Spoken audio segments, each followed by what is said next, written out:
Hello InterTubes, the future is coming. More advancement, more tech, more VR, more AI, more information, more knowledge and more InterTubes, and with that more cat pictures. But are you ready for what's coming?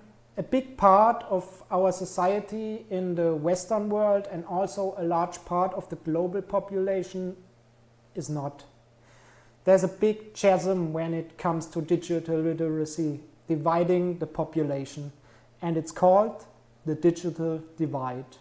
What it is, how it's going, how it even started way before the information age, how to not get left behind by progress, and what that all has to do with knowledge management in this video.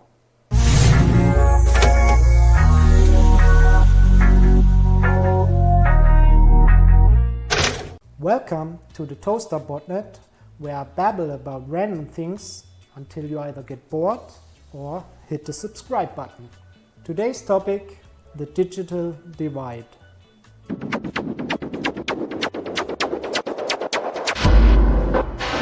We have a big divide in different levels of society. Well, there are actually several, but today I'm talking about a specific one.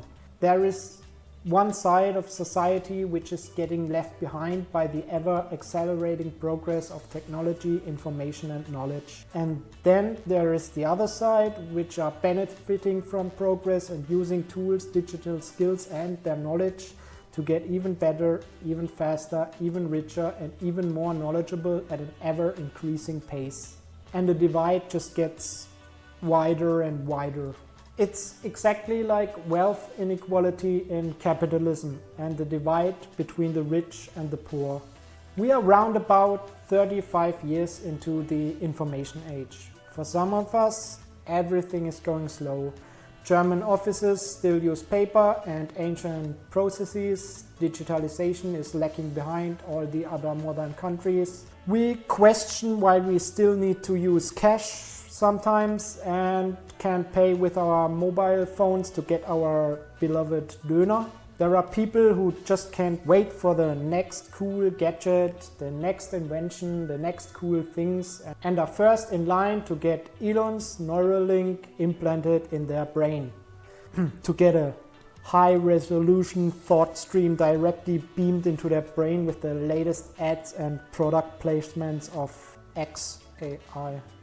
But there's another side to this. Some people feel left behind by the perceived fast progress. Some are just catching up and some are so far behind they don't even bother anymore.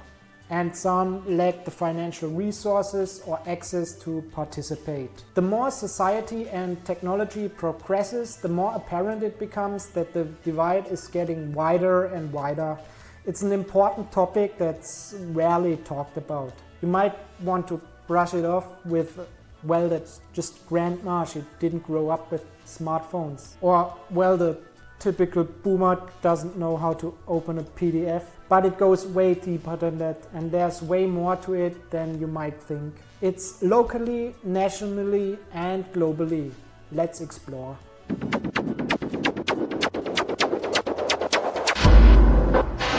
The digital divide refers to the gap between individuals or communities who have access to information and communication technologies such as the internet and computers, and those who do not, leading to disparities in opportunities, information and resources.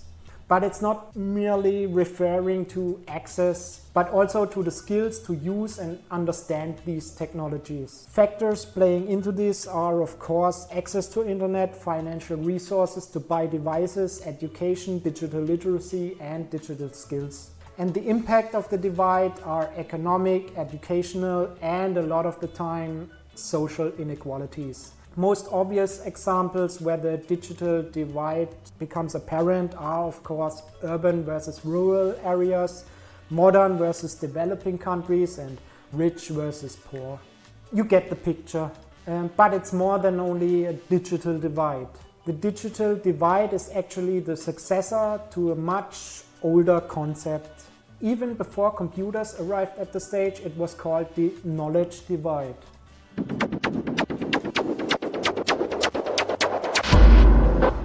This concept of the divide is way older than the internet and modern technology. In the past, it was simply called the knowledge divide, and it was defined as follows. The knowledge divide is the gap between those who can find, create, manage, process, and disseminate information or knowledge and those who are impaired in this process. If we really want to go way back, we can start how education, reading, literacy was reserved only for the aristocracy. Normal people in ancient and early history simply had no access to education or written knowledge. Then the printing press came along and changed things up a bit, but the knowledge gap still persisted. Even with the emergence of electronic tech like the radio or television, granted the broad population now had access to knowledge and information, but there was still the problem of media literacy. Even in simple TV shows, documentaries or news segments, or radio or books or printed newspapers for that matter, there still were people who had more education, better media literacy and more foundational knowledge, so they could get more information out of those mediums and better understand issues, concepts, ideas and world affairs. People with less literacy skills now could access the same sources, but their lack of foundational knowledge and skills still somehow positioned them in a situation where they were severely at a disadvantage. The term knowledge divide was coined to describe this gap. And still to this day, the issues are still the same. Some of us still don't have access to the internet or education for various reasons, like the plebs in ancient time had no access to education or writing books. And some of us, even though they have access to all the knowledge and resources, lack the digital literacy, media literacy and skills to benefit from this access and utilize it to their own benefit. We managed to mostly eradicate literal literacy in developed countries, but nevertheless digital literacy emerged as its successor. And the gap isn't closing at all. To the contrary, progress is getting exponential, everything is accelerating, and the divide is getting wider instead.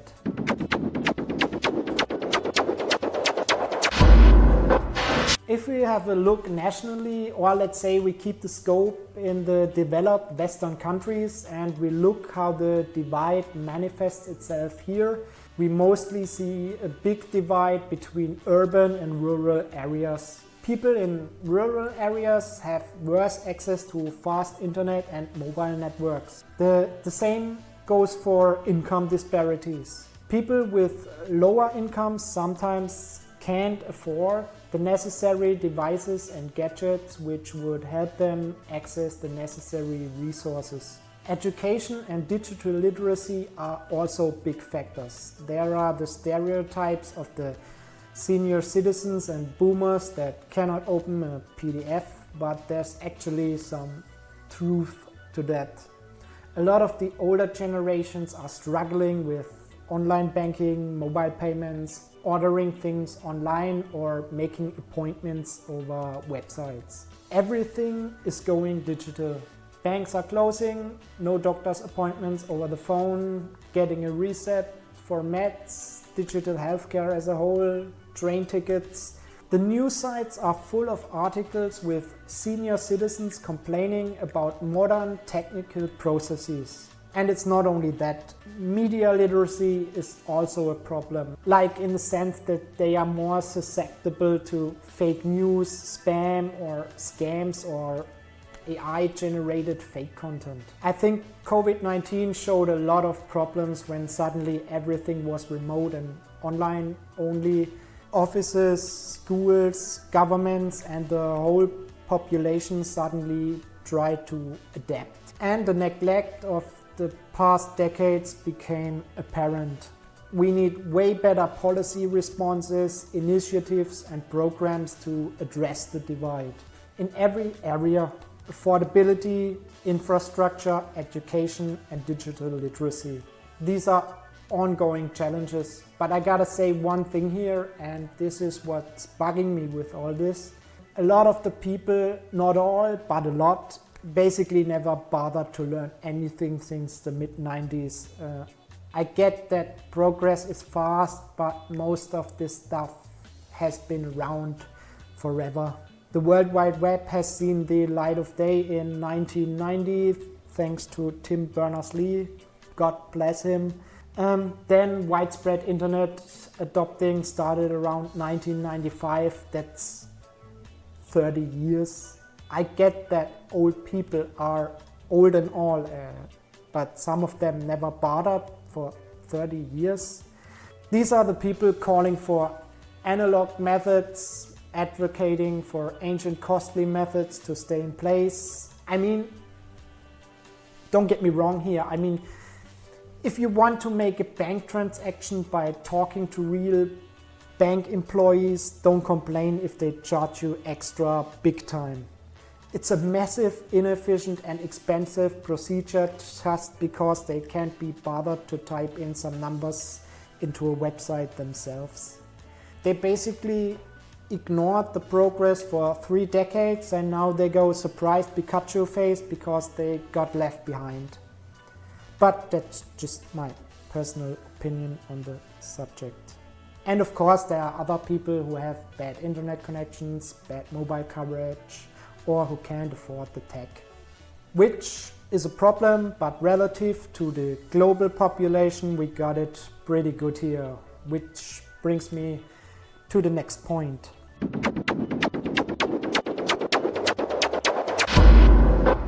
Globally, only 63% of people are using the internet.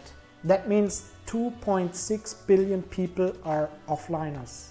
Here the biggest factors are different than in our local bubble. Infrastructure is a big problem. Wealthier nations and regions are better able to invest in necessary infrastructure for high-speed internet, mobile networks, and other digital services. Poorer countries often struggle to afford these investments. Sometimes it's even electricity access. In areas with limited or unreliable power, you can't have digital infrastructure. And of course, basic education is a big factor. In regions with lower educational attainment, there may be fewer people who can effectively use digital technologies even when they are available. And what we often don't think about are language barriers. Much of the digital content online is in a few dominant languages. The estimation goes that currently a bit over 50% of all content online is in English, with all other contenders are somewhere in the low single digits. Germany has 4.3%. That means if you don't speak English, over half of all the knowledge and information online is not for you. And then if you don't speak any other of the top countries on top of that, the content on the internet is virtually foreign to you. You basically have to use translators for everything, which hopefully will get better now that we have AI. Censorship is another factor. In some regions, governments may restrict access to internet to certain technologies as a means of control. Thank God we have the Tor network. It's not just for buying drugs, kids, remember that. And last but not least, innovation hubs. Countries with a strong tech sector and innovation culture are more likely to develop and distribute cutting-edge technology, widening the gap with the regions that lack these capabilities. Just imagine comparing a Silicon Valley tech bro to someone in rural North Korea or something. Well, that might be the most extreme example, but you get the point. There are programs that aim to close the global digital divide and bring access to the internet to those who lack it. Like the Alliance for Affordable Internet, which, as the name suggests, tries to lower the cost of broadband worldwide. Or One Laptop per child or even Starlink. But while we are trying to bring basic internet access to someone in sub-Saharan Africa, for example, the tech nerds are developing new technologies at an accelerating rate. The digital divide just gets wider and wider by the day.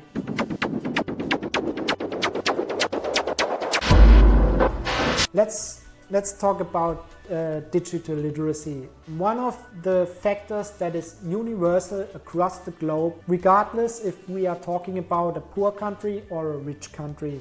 Digital literacy is one big topic. It's basically the skill to understand and use technology effectively. And today it's essential to navigate not only the digital world, but everyday life. I mean, you can go over the top minimalism and try to live without a smartphone, but that's just terribly annoying and complicated. You need technology and digital skills to have basically a normal life. Like your 90-year-old grandma might currently still survive without a smartphone, but let's be real here. Let's imagine a young person without a smartphone, without a computer, or without internet trying to make it in the real world. How the hell does somebody like this even get a job? How the hell would they apply for a job? Nobody is gonna take you serious if you send a handwritten application via snail mail.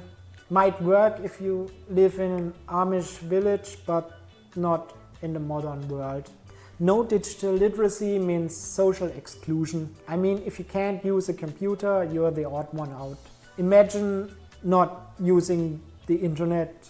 You might as well be living in the woods. I mean, it's nice there, but you're also isolated from everyone else. An introvert's dream. Gotta move into the woods.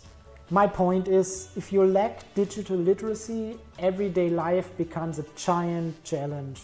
It is already a challenge as it is, but living without the skills to utilize technology is borderline impossible. Computers and the internet were important 2 or 3 decades ago. Now they are essential and required. And it's guaranteed, it's definitely gonna trend upwards in a pretty steep trajectory. We need to understand the world we are living in. And that means we need to understand how computers work. It's cool if somebody can order on Amazon, play Candy Crush or scroll on TikTok, but digital literacy goes a bit further than that. I mean, some people are overwhelmed with even those things. Some basic understanding of programming, operating systems or the internet would be a good start. I don't mean you need to submit pull requests for the Linux kernel, but at least somehow know what is happening in the background when you scroll cat memes. And now some people bring up the car analogy and say, I don't know how to fix an engine, but I still can drive my car without knowing that. To that I say, well, but you at least know what tires are and how to fill up your tank, right?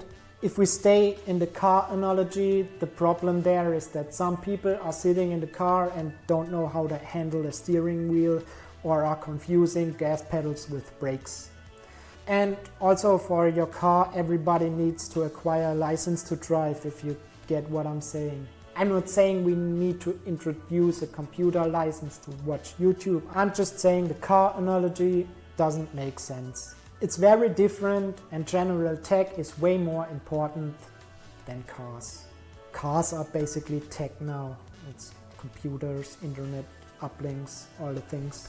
Sometimes tech illiterate people just struggle with problems where the solution is literally just pushing a button. And the usual boomer response is, we didn't grow up with this.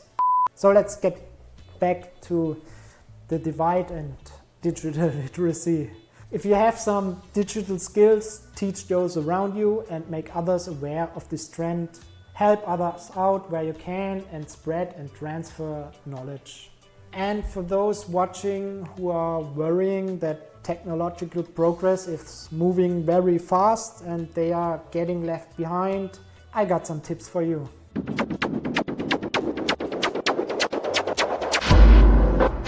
A common feeling is to be worried or even afraid of getting left behind.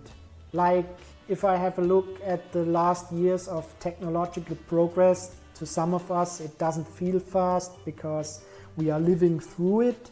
But if you really think about it, shit's getting sci-fi pretty fast. Like how we went from the invention of smartphones to them being in all of our pockets and basically an integral part of our lives in just a few years. Or social media transforming the online world basically in the blink of an eye. Integration of AI tools into everyday devices is currently moving so fast we can't even keep up. I imagine us millennials struggling as old people to reboot our HoloLink to reconnect to the sucker world formerly known as Metaverse. I mean, I work in tech and nobody in tech really can keep up with all the stuff that is happening. There's this meme that every day a new JavaScript framework gets published, which is basically reality.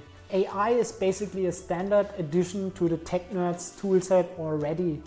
We are all using it for coding, creating content or generating text, pumping out YouTube scripts.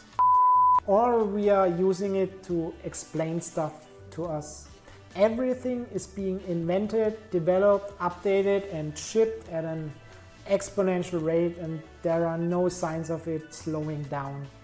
So how can we all keep up and what can we do? Are we destined to become like our grandparents? Will we be the ones who ask our grandkids to help us when we are 80 because we can't exit out of full dive VR that's directly simulated in our brains? We are brain implants. And they be like, Grandpa, you just need to think of the word exit. It's really easy. And we be like, we didn't grow up with this. Those kids are so knowledgeable about tech.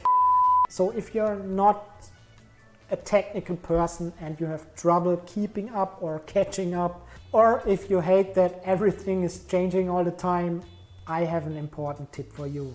Learn concepts and don't memorize steps. Let me repeat that. Learn concepts and don't memorize steps. And now let me explain. I think some people apply a wrong learning method when it comes to technology in general. And that's why they have so much trouble. It's a theory, but it's a solid one. They learn by memorizing a repetitive sequence of steps. When tech companies say their product is now easier to use, they often reduce the number of steps that is required to do something. Tech illiterate people try to memorize like, I have to click this, then I have to click that, and the setting then is there. The problem with this is, as soon as something changes or is different to what has been learned, or an unexpected behavior occurs, error messages or bugs pop up, these people freeze and are completely stuck. You need to stop to learn by rote, no memorizing. That's usually not that transferable and breaks down in dynamic environments. You need to learn underlying design philosophies and concepts. You need to think beyond the discrete set of steps. Most software, apps and websites have a lot of things in common. Don't memorize to click on the gear icon to get to settings, and don't memorize to open some menu. Learn that most software has settings, learn that most programs have menus, learn settings are usually represented by gears. The buttons and menus will be in another place or will have another color, or the menu items have different descriptions and options. You don't need to learn how to do everything step by step in every app. You need to learn the design philosophies and concepts of user interfaces. Once you know that stuff, every user interface will be easy to navigate. It's just a matter of reading the settings options to reach the desired outcome. And that tip can be applied to basically everything in tech. You don't need to know how to write device drivers for the Linux kernel, but why not try to learn what the hell a browser is and how it works. Learning underlying concepts and trying to understand how stuff really works will bring you very far when it comes to digital literacy. The divide is real and it's not slowing down. We all need to adapt. As much as we try to close the gap, it seems there is no stopping it. While some people will just get left behind and stagnate, people on the other side are learning, adapting and utilizing the tools and their knowledge to get even better, even smarter, even richer, and the divide just gets wider and wider.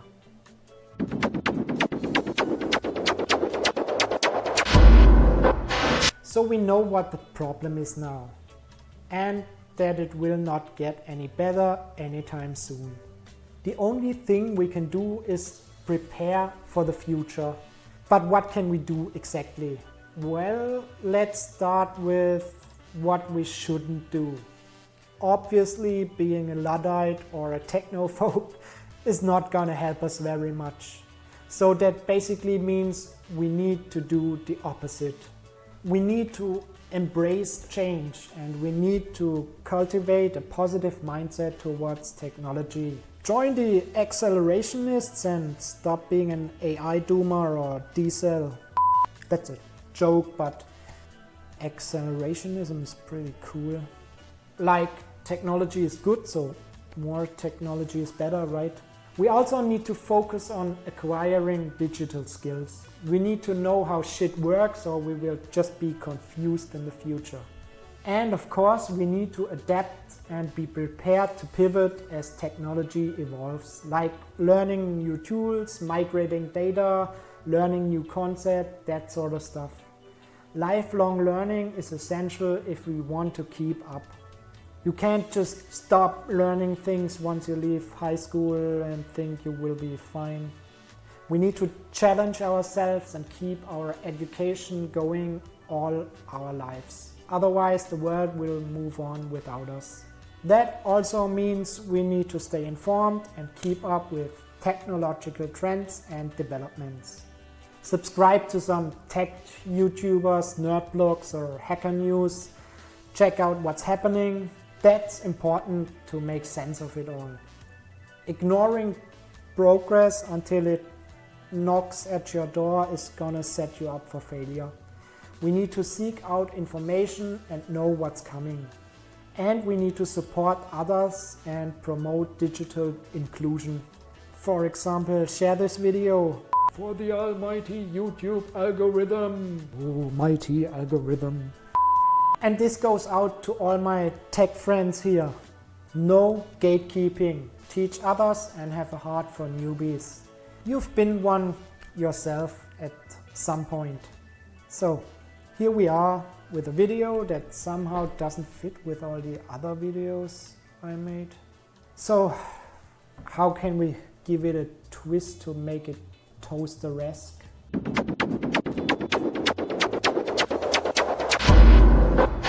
Personal knowledge management could help us with the digital divide. Digital literacy, keeping up with tech, lifelong learning and memorizing stuff are all things personal knowledge management can help us with. We can start a collection of notes to save important information, how-tos, documentation, links to other resources and knowledge in general. Like if you are getting into Linux, you could build yourself a cheat sheet with useful Linux commands. Or if you want to keep up to date with tech, you could create some index of important news sites, or you can track what you learned and what you want to learn with checklists. Or to give you a more modern example, you could save fancy prompts for your favorite AI chatbot. Whatever it is that you think is worth saving, documenting, or just stuff that resonates with you. You could use methods like the second brain, or just create a network of knowledge for yourself. And if you do this, you will also learn one very important skill, which is organizing your stuff digitally and using apps and tools to gather knowledge.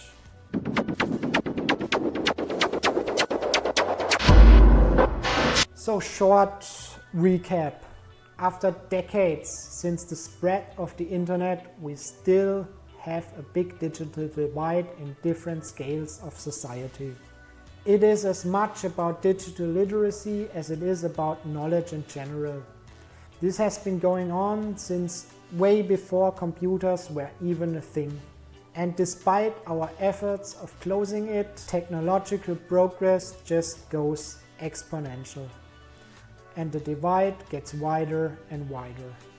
It's either adapt and learn or get left behind. It's kind of like money in capitalism. Digital skills and knowledge all build on top of each other, and with progress it compounds and it makes people more productive, faster, smarter and richer. And as with capitalism, power concentrates at the top, and we need to live in this world and do the best we can to get ahead. Learn concepts and don't memorize steps. Prepare yourself for the future. Try personal knowledge management. Make people aware that this is a problem and encourage other people to learn and inform themselves. Help to bridge the digital divide. If you have examples of the digital divide from personal experience, or if you have ideas on how to solve this problem and bridge the gap, let me know in the comments. And all I can say, stay curious and keep up with this rapidly changing world. And also, sorry for the boomer jokes and rants. Don't take it personal. Hugs and kisses and stuff. That's it. I hope you found some value in this video, and as always, thank you for watching. See you next time on the ToasterBotnet. God damn it, you still haven't subscribed yet? Subscribe? God damn it, it's ToasterBotnet for the algorithm.